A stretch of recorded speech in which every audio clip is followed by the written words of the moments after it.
She parked her car in the middle of his private driveway, claiming her rules trumped the law.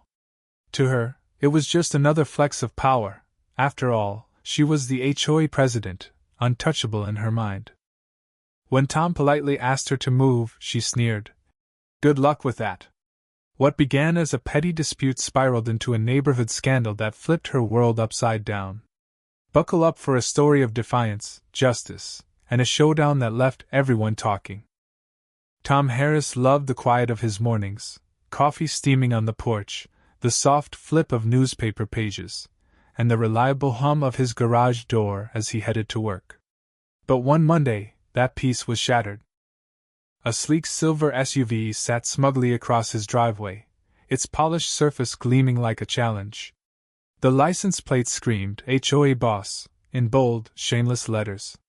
Tom's stomach churned. He didn't need to guess who it belonged to. Margaret Wells, the self-appointed queen of the HOA, had struck again. For months, Margaret had hounded Tom with absurd violations. His mailbox was too modern. His lawn was a half-inch too tall. But this? Parking her car on his private property? This was a new low. Tom gripped his phone, his voice steady but laced with irritation as he called her. Margaret, your car's blocking my driveway. Move it! Her reply dripped with condescension, like she was scolding a child. Oh, Tom, I needed to ensure you got this. Stepping closer, Tom spotted a folded paper under her wiper, a fresh HOA violation notice. He sighed. What now? Margaret's voice turned smug. Improper fence height. Tom glanced at his fence, unchanged for years and well within code. His jaw clenched. This is nonsense, Margaret. Move your car. Her tone iced over. Good luck with that, Tom. I'm on official HOA business. My car stays. She hung up, probably smirking at her cleverness. Tom stared at the SUV, fury bubbling. Neighbors peeked from their windows, all too familiar with Margaret's reign but too scared to challenge her. Not Tom. Not today. He leaned against his garage, patience fraying. His driveway wasn't her parking lot, and he wasn't bowing to her fake crown. With a deep breath, he called a tow company, his voice firm. 20 minutes later, a tow truck roared into the neighborhood, its presence as bold as a storm rolling in. The driver hopped out, eyeing the SUV. Blocking your driveway, huh? Tom nodded. She won't move it. As the driver hooked up Margaret's prized SUV, Tom felt satisfied. The vehicle, once a symbol of her arrogance, now dangled helplessly. Then, Margaret's front door flew open.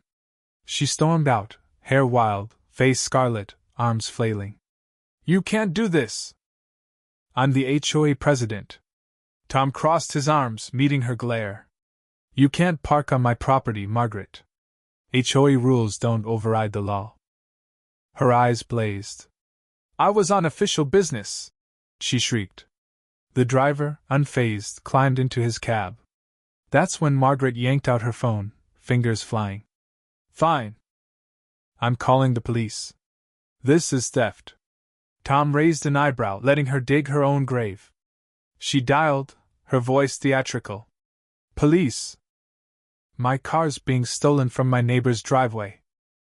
Neighbors now openly watched, some stepping onto porches, smirking. Margaret's voice grew shriller. What do you mean, was it parked legally? I'm the HOA president. Tom stifled a laugh. The dispatcher wasn't buying it. Margaret hung up, fuming, and shot Tom a venomous look. You'll regret this. Tom stood calm, a quiet fire in his chest. No, Margaret. You will. Sirens pierced the air, and a patrol car rolled up. 2 officers stepped out, bracing for drama. Margaret charged them, pointing at Tom. This man stole my car. I was on HOA business. The officers exchanged a weary glance. One raised a hand. Ma'am, where was your car parked? Margaret faltered. In his driveway, she admitted, voice tight. Did he ask you to move it? Yes, but as HOA president, I have authority. The officer cut her off. HOA rules don't override property laws.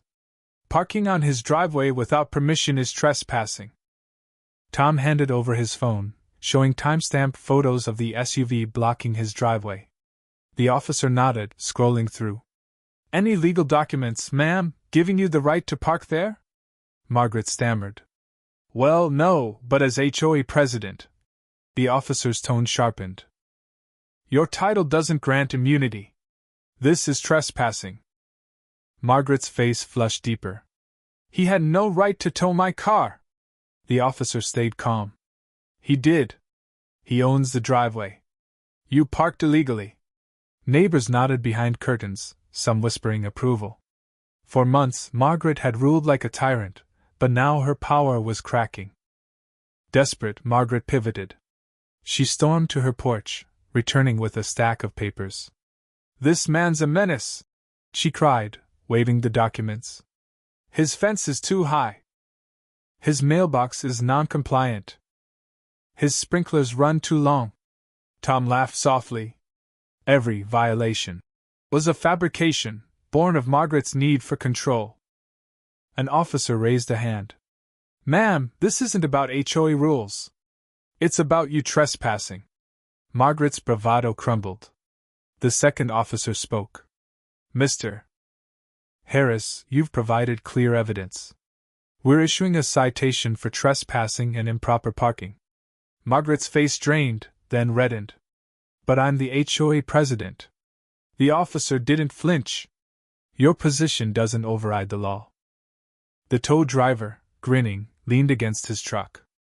Impound lot? Margaret whirled on him. You wouldn't dare! But the truck rumbled off, her SUV in tow. Neighbors watched, some openly cheering. One gave Tom a thumbs up before ducking inside. For the first time in months, Tom's driveway felt like his own. Days later, the neighborhood hummed with gossip. Margaret's humiliation, her car towed, her citation, her public meltdown, spread like wildfire. Her reputation unraveled. Embarrassed and cornered, she stepped back from the HOA, her absence at the next meeting louder than any speech. Her throne was empty, her influence gone. Tom, the quiet homeowner, became a local legend. Neighbors stopped by with cookies and gratitude. You did what we all dreamed of, said Frank, an elderly resident, chuckling. She's been a bully forever. Tom took the praise humbly, focused on his family, and his now peaceful home. His mailbox stood proud, his lawn untouched by Margaret's petty notices. The neighborhood changed. Without Margaret's iron grip, HOA meetings grew collaborative, and conversations turned friendly. Tom hadn't planned to be a hero, but his stand had sparked a shift. He'd shown that no one, not even the HOA queen, was above the law. As Tom sipped coffee on his porch, sunlight warming his yard, he smiled. Peace had returned, hard-won and sweet. But the question lingers, was Margaret's power trip just a prank gone wrong, or a deliberate abuse of power? And what about Tom's response? Was towing her car justice, or did it escalate too far? What do you think?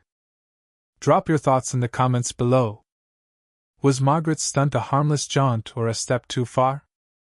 Should Tom have handled it differently? Share your take on power, pranks, and standing your ground. Let's get the debate going. Hit that like button if you enjoyed this story, and subscribe for more real-life dramas that'll keep you hooked.